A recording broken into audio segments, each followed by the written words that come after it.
growing up as a New Zealand-born Samoan, where my language of speaking Samoan hasn't been very good.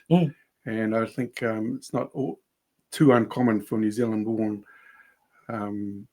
Samoans to sometimes struggle with their speaking Samoan, their identity. And I went to, as I said, growing up, some people would call you coconut. And then I went to Samoa for the first time and had rocks thrown at me, And then, what was that all about? Well, we were walking along and my cousin said, "Run!" And I said, "Why?" He said, "They're saying Palagi." And I said, "Who's the Palagi?" He said, "You! Run!"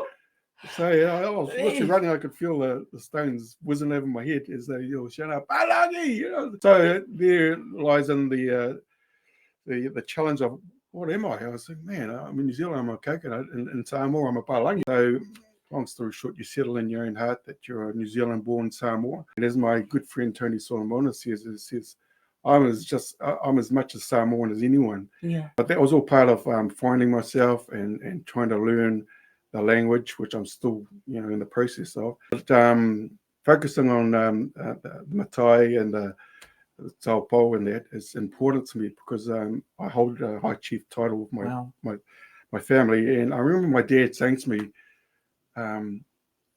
"Dave, I want you to get a title." And I said, "Oh, Dad, I can't speak Samoan properly, Yeah. He said, "I know," he said, "but it's not just about the ability to speak Samoan.